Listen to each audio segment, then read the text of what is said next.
And that was such a memorable experience. So I wish to thank the leadership of CAFLA and for educating the community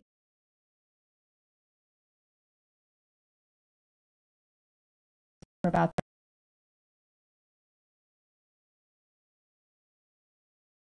I have a very diverse government work experience and government service experience. Right out of college, I worked for United States Senator Alan Cranston in Washington, D.C.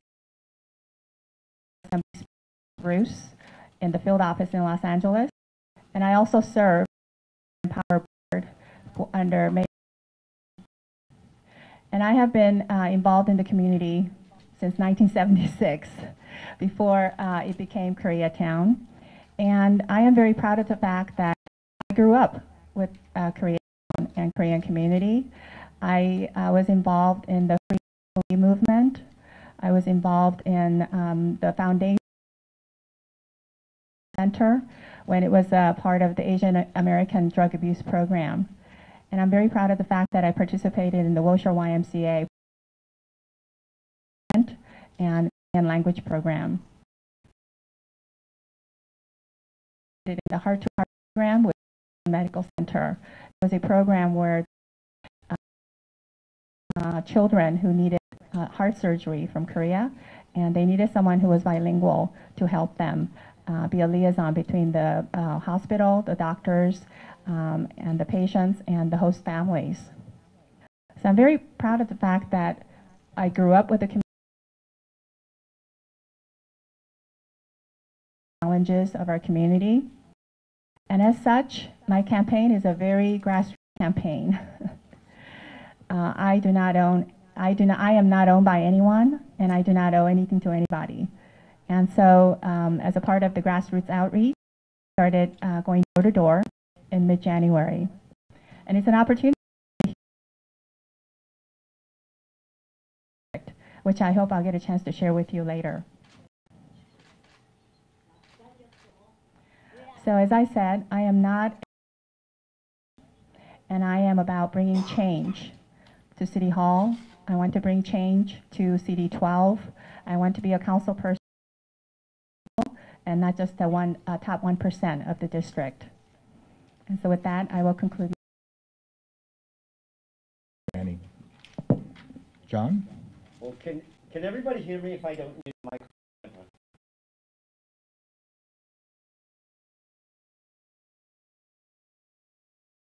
Opportunity that I get to speak about Council District 12.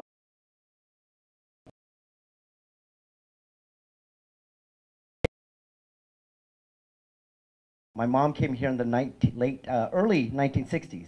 They met here in Hollywood, California, both in pursuit of the American dream. And I have very unique Korean parents. They didn't want me, they never wanted me to become a doctor or a lawyer or engineer. They've always wanted me to be in public service. And we moved to this community in 1978. I've lived there for 41 years. I started volunteering in this community when I was 13 years old. I've had the opportunity to work in this district. I've had the opportunity to volunteer in this district. I've had the opportunity now to raise my children in this district. And what I'm really hoping for on June 4th is the real privilege to serve this community as its councilman. Now, I'm very proud to talk about the last 15 years and all that we've done in this community, because this is a unique community that doesn't shy away from any problems. Some of the major accomplishments that we've done working together, we've built homeless shelters. We've built youth centers that have had direct impact on. We've built after-school daycare programs so that children with two working parents have a safe place to go after school. We've helped fund schools. We've saved important parts of CD12's history by curbing development around some of our major landmarks like Stony Point Park, the Oak Ridge Estates. And I'm very, very proud that when this election got announced, my phone started ringing. And it was ringing from community members asking me to run. And I'm extremely proud that when I announced my candidacy for this campaign,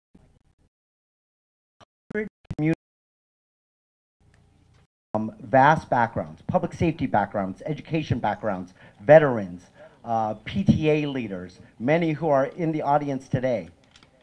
They immediately joined my campaign.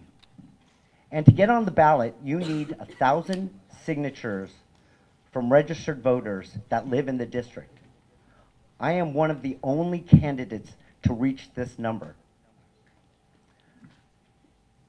The way I reached this number was simply put out something on, and I had over 70 community members come and volunteer petitions and help me get on the ballot. And I'm very, very proud of the support, and that's why I believe I'm going to win on June 4th. Thank you very much. I think the issues that face Korean American community are very common in other areas as well. First of all, but in the Korean American community, we have to talk about the disenfranchisement of Koreatown. Currently split up into 4 districts, and we have been fighting to have a unified Koreatown since the 70s, and the fight is going on, and it continues. One of the reasons why this is very worth fighting for is because we currently have 4 voices. We have tiny voices in 4 districts. What we do is to have a big voice in 1 district. And because we have representatives in 4 different districts, we are constantly asked to support them.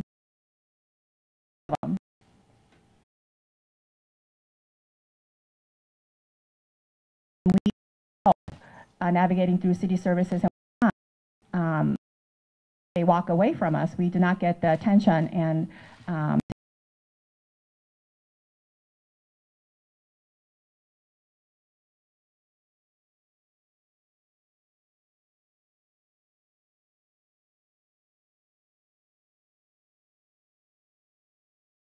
problem announcement in Koreatown. And speaking of homeless, we do have a homelessness problem in Koreatown. And another thing is traffic congestion and parking issues. That is a major problem in the Korean American community and in Koreatown. And my 5th observation is the dirty and so broken. And I think that those are the 5 Korean American community and Koreatown. Okay, thank you, Annie. John? So I are the same as any hardworking community in the city of Los Angeles. Good schools, good neighborhoods, safe neighborhoods, good economy, jobs. But the thing that unique to the Korean American community is that we're so underrepresented. And I'm not just talking about like at the city council level. I'm talking about boards. I'm talking about commissions. I'm talking about general managers of departments, officers in our police department. These are issues that I have a proud record of supporting. He was the first Korean American to sit on the North Valley Area Planning Commission. This is the commission that decides on all the different projects and different businesses.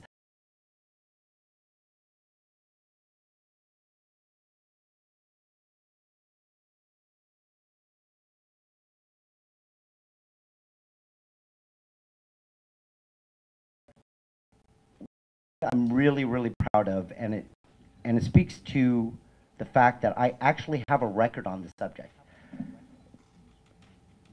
When I was chief for council, we had one of the most diverse.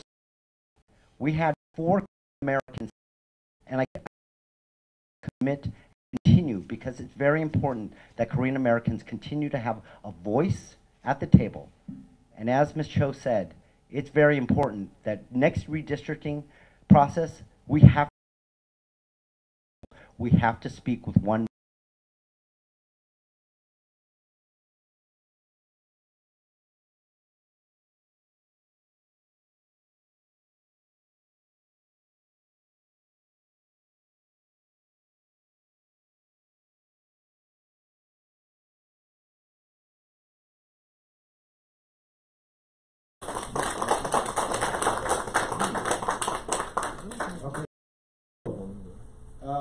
both proven track record.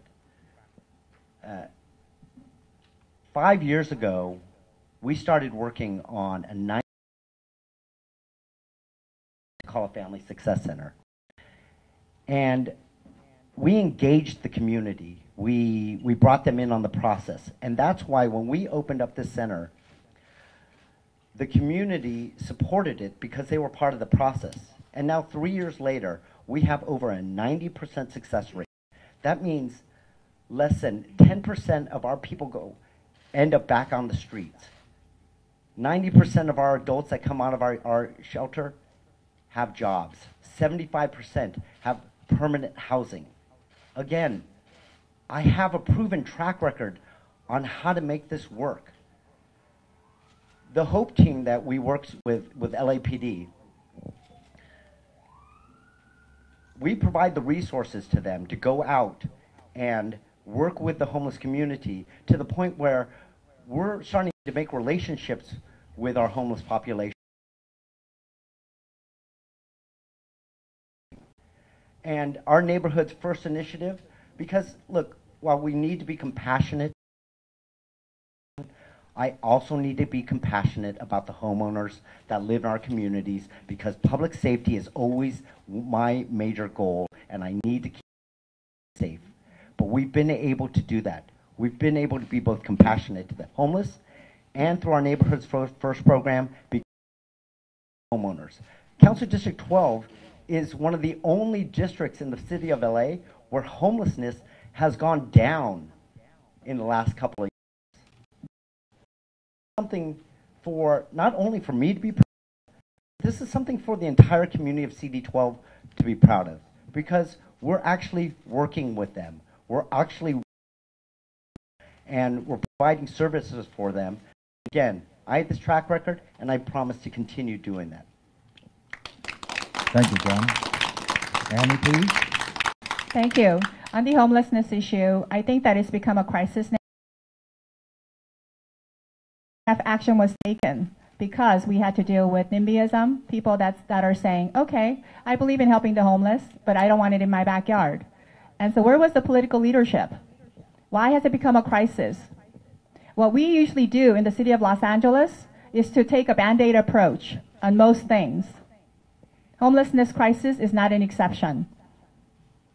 That's why we have this crisis in Koreatown and everywhere in the city, including CD12. People often say to me, wait a minute, you live in Porter Ranch. That is the outskirts of the city. You know, homeless is just on Skid Row and downtown and whatnot. I say to you, why don't you come and visit me? We have homeless problems. And again, because it has not been dealt with appropriately.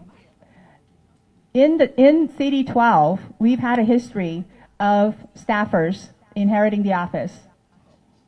We've had Greg Smith, who used to be the chief of staff for Hal Burns, became an elected official. And now we finally have an open race.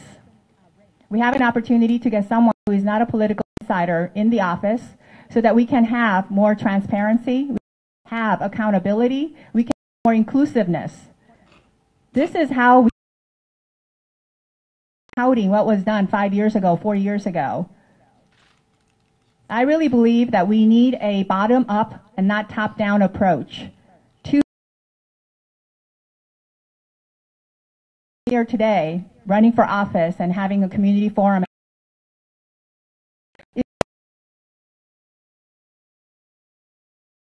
And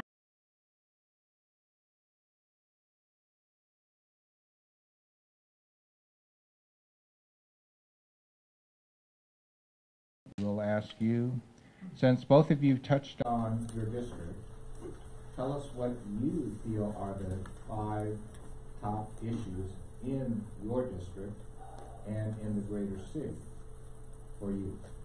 Annie? So I think in the city of Los Angeles, as you all know, we currently have the FBI corruption investigation that is ongoing.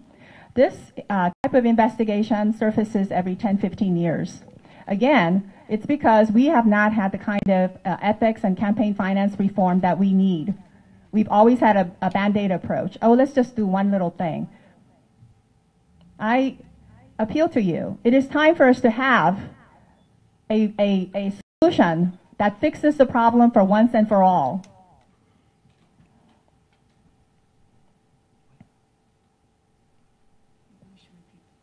I also want to ask all of you to think about how would you like to have a system where you do not really know what is going on. As I mentioned to you, political insider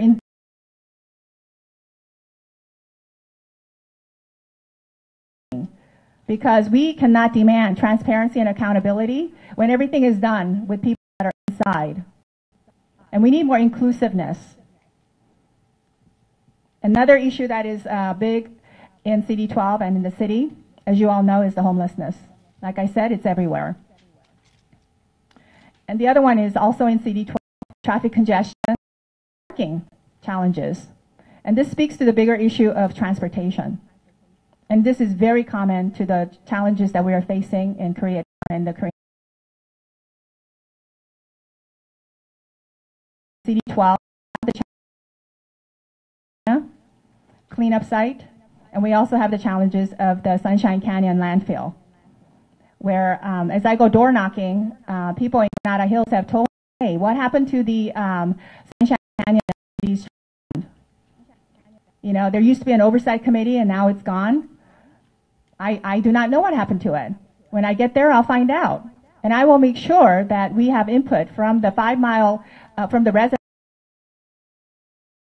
of Sunshine Canyon landfill, because that trust fund was set up specifically for that community.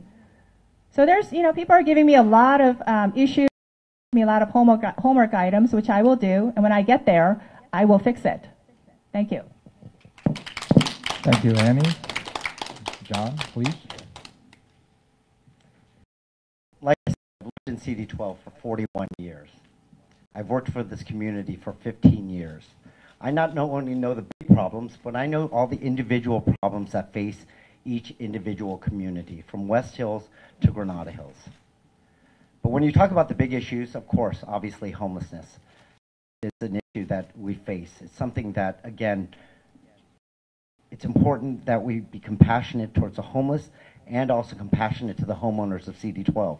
But you know what? I think we've been doing a good job at that. When we talk, Ms. Cho likes to say that I'm talking about things from 5 years ago. I'm talking about things from this year.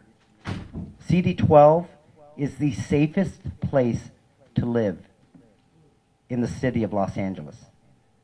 When you talk about our crime statistics, we had 1 homicide in all of 2018.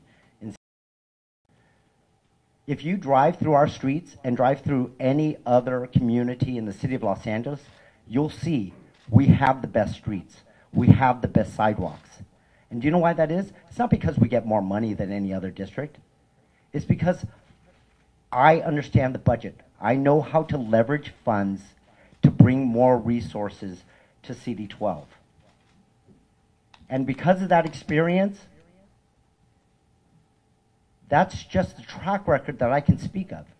No other candidate in can talk about anything that they've done for CD12 on the scale or level that I have. I've tackled homelessness. We built a youth center. Parthenia, my father and mother are in the crowd. When I used to go to Parthenia movie theaters when I was a kid, I was told, I could go anywhere in Northridge, just don't go on Parthenia between Tampa and Reseda. Why? Because that was our biggest gang area. 10 years ago, we opened up at the Devonshire Pals Youth Center because we wanted to facilitate a relationship between kids and LAPD. Do you know what's happened since then? We've had a 40% decrease in juvenile crime. We're no longer facilitating relationships between at-risk youth and police officers. We're helping them get into college now. This year, we had our first PALS kid get accepted to Harvard University. We're changing lives in this.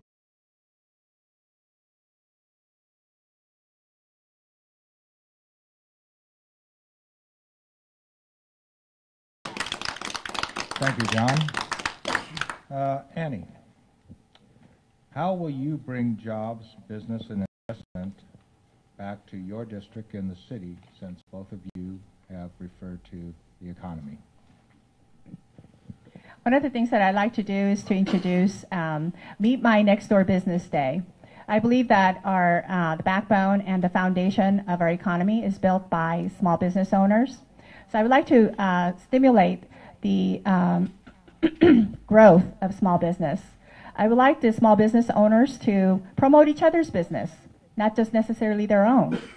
You know, if I have a coffee shop and I have a barber shop next to me, I like to say, hey, you know, have you tried this barber shop? And vice versa. After I get my hair cut, hey, have you tried this coffee shop? And I think it builds a sense of community, a sense of community pride, a sense of camaraderie. And I think it's so important. Before we can attract major employers and big business and global corporations to come into our district or into the city, we need to have a city and the district that is livable and a place where people can live and thrive. Safe, clean streets, low crime rate, green space, mass transit that actually connects people from one point to another. Big picture items and big ticket items, but one of the first things that I can do at the city level and as a council person is just that, business ownership, and to help small business owners continue to thrive. And so I am really gung-ho about introducing Meet My Next Door Business Day. And then some of you might say, well, isn't the chamber already doing that? A lot of the small business owners, believe it or not, are not members of the chamber. You know, because they usually are a mom and pop operation, hours a day. They don't have time to go to the chamber meetings. They don't have time to go to different community events. But I tell you, they will have time to build their business next door when it's going to be reciprocated. They know that. And I think key to building community camaraderie and community pride. That's what we need in LA. You know, it's no longer about me, me, me, me, me, me, me. It's about us and we. And that's how I see our district getting better and our community getting better. Thank you. Thank you, Annie. John? So, you know, as I mentioned before, I'm the son of immigrant parents. My parents are small business owners that had businesses here in Koreatown for over 20 years. And their hard work, like the story of so many Korean people, opened doors and opportunities for me. And I think that's what we want for our children also. That's why I've always supported small businesses, because they are the backbone of our economy. And, you know, what am I saying? That small businesses, we have to understand, and because I've seen my parents struggle through the good times and the hard times, they may higher taxes, whether it be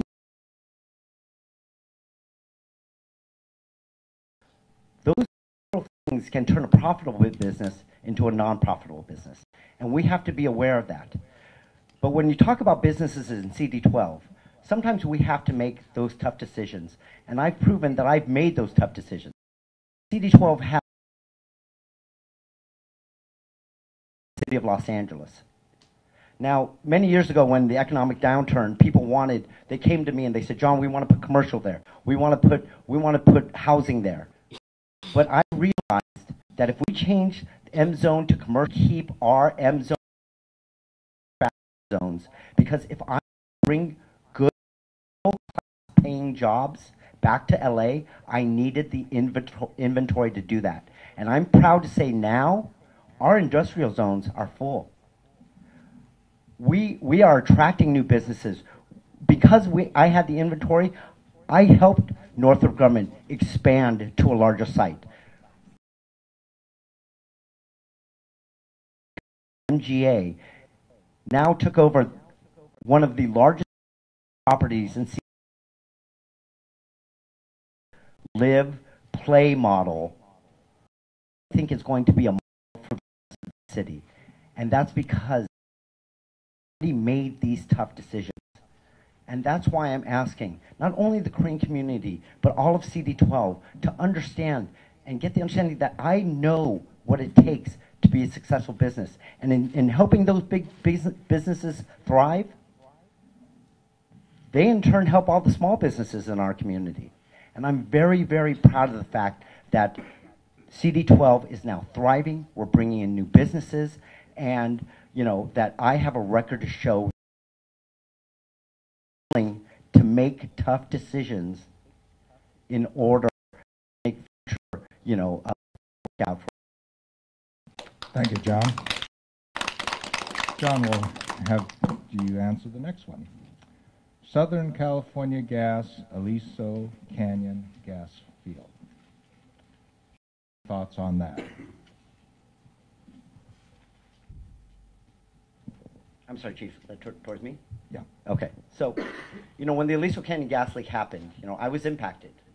My wife, who's sitting in the audience, my kids, even my dog, we had to relocate for 3 to 4 months. We spent Christmas in a hotel room.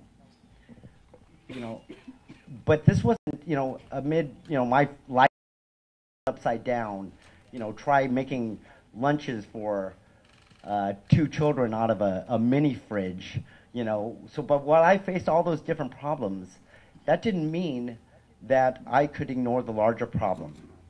What we did in CD12, we brought the CEO of the gas company to the city council, worked with the community to make sure that they could get, housing, so that they could get air filters, so they could get reimbursements for all their different costs.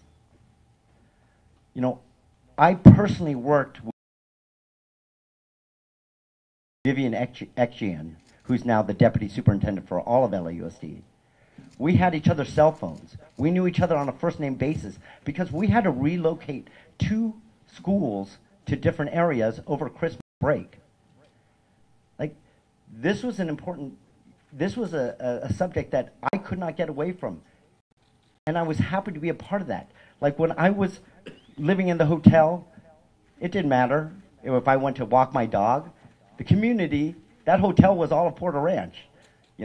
They came to me. They asked me questions. And I understand because I know that they thought maybe I might have a little bit more information than they did.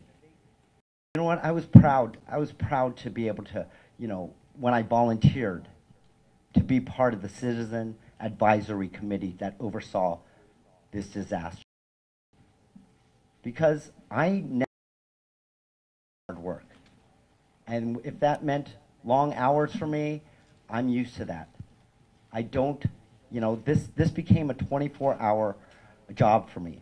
And I think it's important that we follow Governor Brown's lead in his plan that he's outlined for a 10-year plan to permanently shut Aliso Canyon down. And, I plan on holding, our legislators up in Sacramento, and I plan on holding when it comes to Aliso Canyon. Thanks, John. Annie, please. So in Aliso Canyon, I also live in Porter Ranch, and many of my neighbors and good friends were impacted, and health hazards are very real. And I say to you, we need to hold the public utilities more accountable, because one of the big broke was that the residents were not getting accurate information. There was not full disclosure. It was not, the information was incomplete, and it was not timely.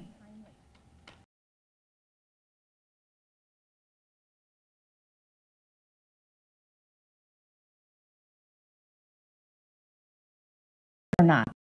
Don't tell us a week later. Also, experience working at the state level and federal level, I know how the different levels of government work. Many of the regulatory agencies that regulate and that monitor and that keep an eye on facilities like Aliso Canyon are state and federal government agencies, such as the EPA and whatnot. I would like to have a better relationship with our state and federal elected representatives. Voice to advocate for the people who live there.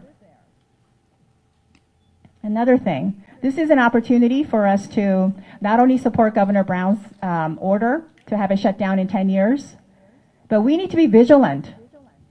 We need to make sure that we demand and we require the gas company to give us annual reports on their progress on what they're taking to shut it down in 10 years.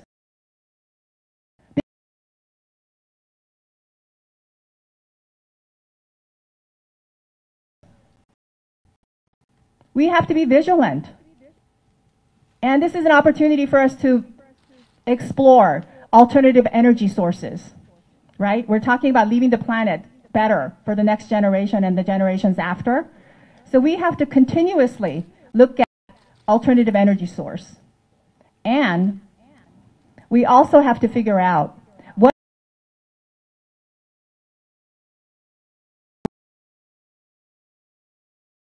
houses not to be built so closely to such a facility. That is strictly under the jurisdiction of a local government. So in this case, it would be the city of LA. So I say to you, Aliso Canyon, we have many takeaways and many lessons learned. Let us not forget, just because it's a good day today and there's no leak today. Work with our state and federal elected officials, work with public utilities, keeping them accountable, and let's make sure that all the residents in CD12 feel that they're safe. Thank you, Annie. And we will give you the next question, Annie. What is your views on sanctuary city immigration? I'm an immigrant in Los Angeles in 1971. I believe in helping immigrants have a successful life and achieving their American dream. And I support the Los Angeles city being a sanctuary city. Thank you, Annie. John, please. You know, LA is a city full of immigrants. Like I said, my parents were immigrants. But again, this is not a city issue. This is a federal issue. What we need to do is put pressure on our federal government, our congressmen, our senators, that they need to finally come up with some comprehensive reform. We need to be compassionate to families. We need to stop splitting up families. But we also need to address the immigration problem as a whole. And, I'm focused on local issues. Needs to work better. And, but while I'm here, I will, put that pressure on them to, because, look, they need to come up with something. They can't just keep kicking the can down the road and hoping that this solution is going to solve itself. Okay. Thank you, John. You have both brought up this issue of the issues that we deal with in our city.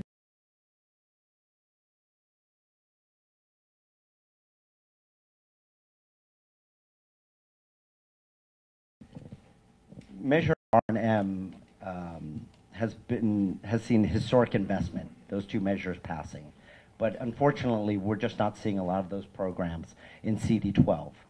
While we have the Orange Line and we have the MetroLink, issue, these are, unfortunately, CD12 is a community that it's a car community, and until we, as a city, provide a reliable public mass transit, it's going to be hard to get these people out of their cars. We talk about first, and that's where we get transportation. You can walk or bike the last mile. Look, we have a lot of elderly in CD12. We have days where we reach 110 degrees during the day. Sometimes that 1 mile and 2 mile solution is not viable. But what I do think is viable in our community, because we have the industrial zone, we have the only university in the San Fernando Valley, we have the MetroLink station, we do have the Orange Lines. I'm interested in looking into a sort of a DASH program that brought people from those mass transit to the industrial core, to Cal State Northridge. But at the same time, Cal State Northridge, you know, while they've been trying their hardest to work with MTA on creating schedules that match up with their class times, and you know, MTA to do a better job at working with Cal State Northridge. This is a major economic engine in the city of Los Angeles. We now have 40,000 students there, and so we need to think of other solutions. And, you know, MTA needs to continue working with CSUN to solve those problems around the campus. Okay, thank you, John. Annie, please. On the issue of mass transit, I believe that we can do a better job having more regional connectors, moving masses of people in a coordinated fashion, because true, Angelinos are, we're car people. We have to go more than 2 blocks, we have to get in the car and then spend 20 minutes trying to find parking. That's who we are, right? And I don't know if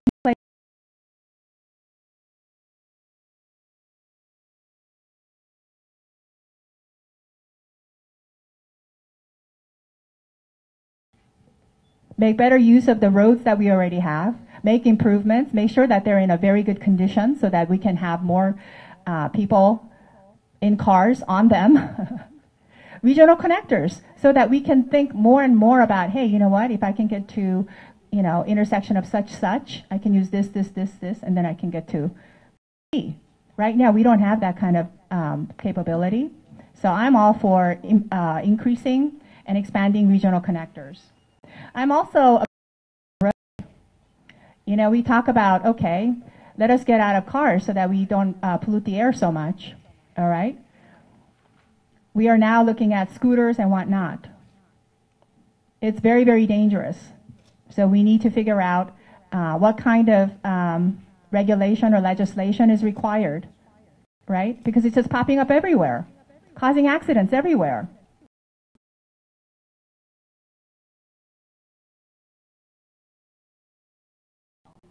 What happened? I believe in sharing the road because I think that we need to have safe and clean streets for people in cars, people on foot, and people on bicycles. We need a master transportation plan that we have a aerial view of what the grid looks like.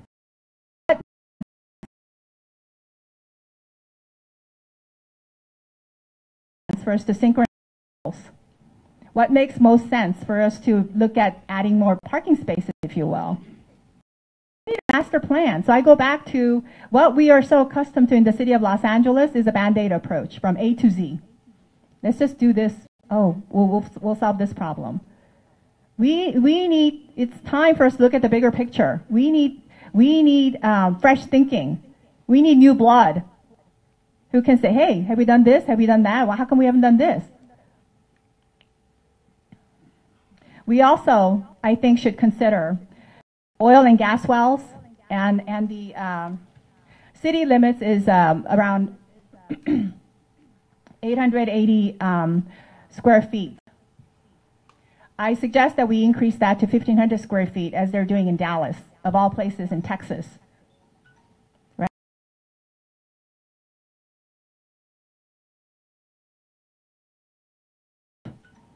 And that people feel safe and they can live and thrive in their neighborhoods.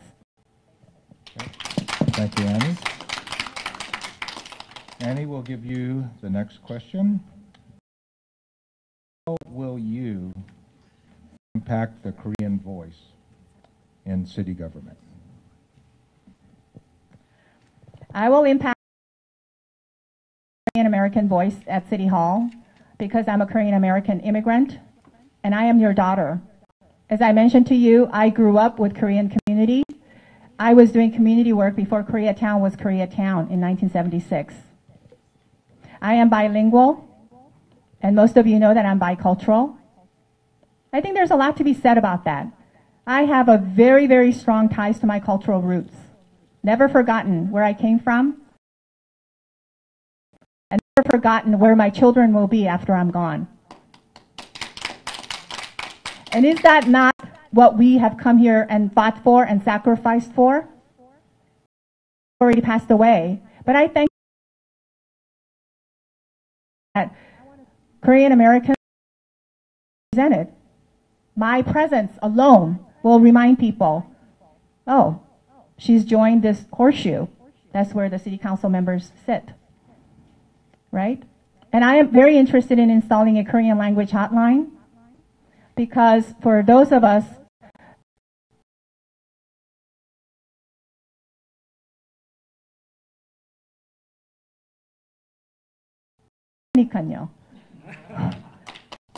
so I want to install a Korean language hotline and invite everyone who lives or works in the city of Los Angeles to call in. Obviously, if you don't live in my district, I'm not going to be able to help you. But if you do live in my district, I want to make sure that the problem is solved. You can tell us in Korean. I will have bilingual staff, multilingual staff, not just for Korean language, but for other languages as well. I will also make sure that my staff does not provide forwarding service. Let's think about this. So you call it, and then the staff person says, oh, thank you very much for calling me, Kim. I'll make a note of it. Let me notify the building and safety. Let me notify public works. So let me, okay, I've done my job. We have to do follow-up. We have to provide a complete loop service. This is what I learned when I worked at the federal office and at the state office. Right? Because if you just provide a forwarding service, what good is that? They could have easily called the city department themselves or called 311. So I want to make sure that we have a complete loop service, and I will not tolerate the staff having just think that their role is to forward the complaints or problems. Another thing that I would like to do. Okay, Annie? Oh, okay. Yeah. Thank you. Okay. John, please. You know, I think I really want to continue some of the things that we're doing already. Korean community, unfortunately, some of the things that we do for the Korean community out in CD12, it doesn't get covered as much by the press as things that happen here in Koreatown. We had a Korean senior citizen center in North. This is not a center that needs government, but because I was part of that office, I reached out to them. I helped them apply for federal funds. I think over $300,000 for the Korean senior.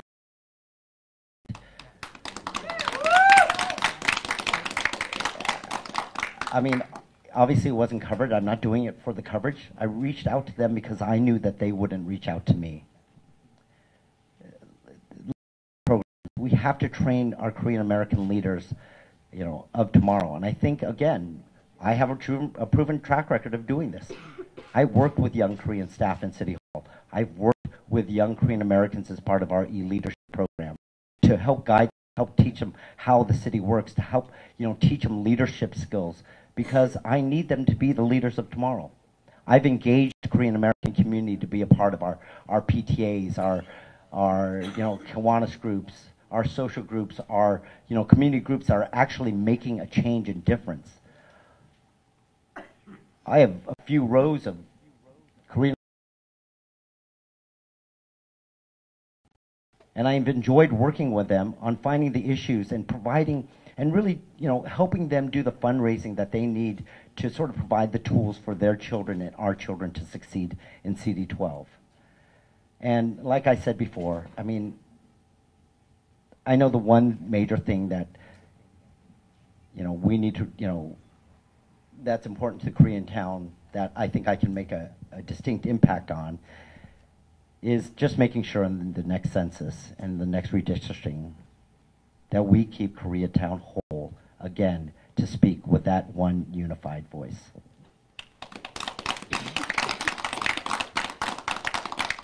Okay, this will conclude the questions that we have for you, and thank you very much for your very candid answers and to the point. Closing, you'll each have, and John will. In the beginning, I was very, very proud that when I announced my candidacy, I had over 100 community leaders join my campaign. Ms. Cho brings up the fact that, I'm talking about these things that I've done 2, 3, 4, 5 years ago. Some of the things that, she brings up, I've been working in this community. I have been the things that help make this the best, the safest place to live, the place with the best neighborhoods, the place with the best schools, the place with the best streets and sidewalks. Again, it's not because sometimes I get more money than any other district. It's because I understand how the budget works. I understand how to bring resources to this district. I can go on and on for hours about different public works programs and how I've been able to stretch our dollar. I can talk about the 71881 program. I can talk about the slurry seal program. Talk about cold in place recycling. But basically what I want you to know is that I understand the budget.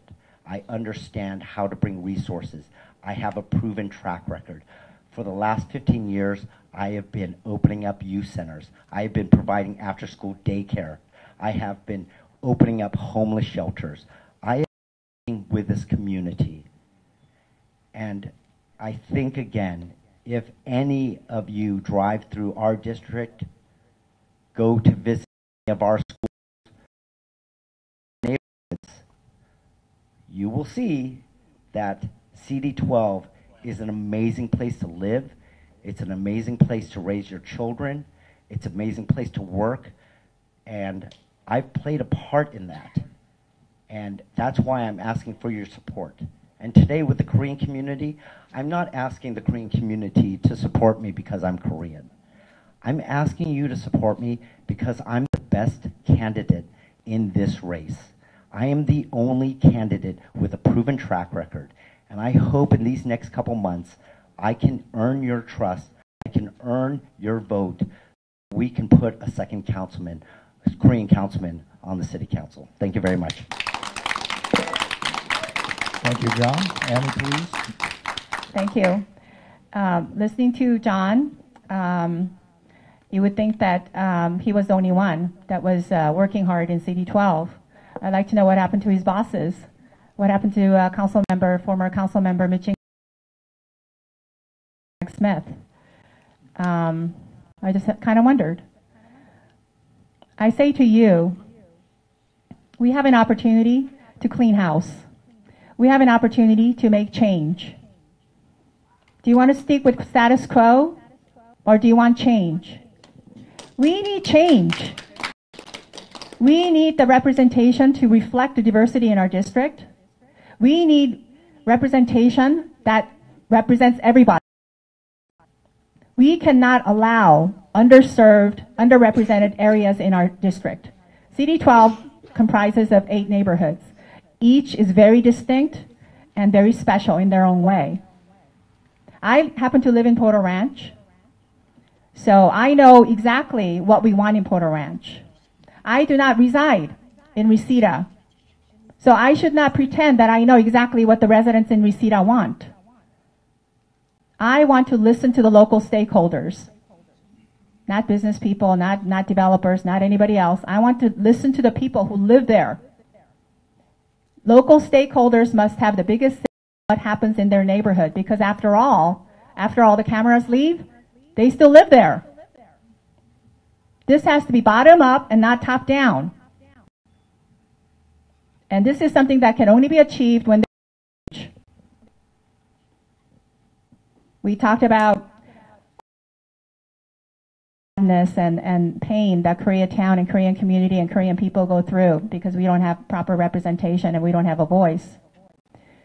If you want to continue and not having a voice, if you want to be told and being at the receiving occasions, you don't want to be part of a conversation, a discussion,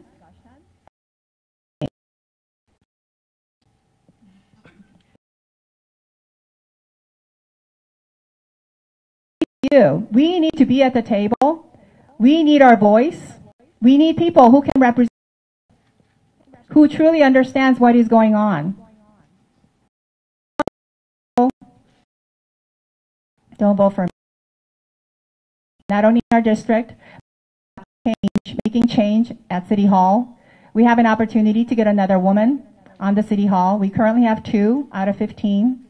I will be the 3rd woman, Asian woman, in the city's 169-year history. Again, I say to you, don't vote for me just because I'm a Korean American woman. Don't vote for me just because I'm Annie Cho.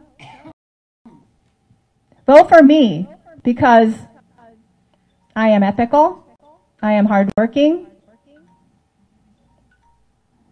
I have been involved in the community since 1976. I am proud to live in Porter Ranch, and I am proud to see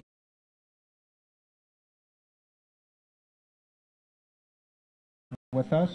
The campaign trail is very long, and we know that you are going to make a tremendous impact upon our community. And if we could have you, in the spirit of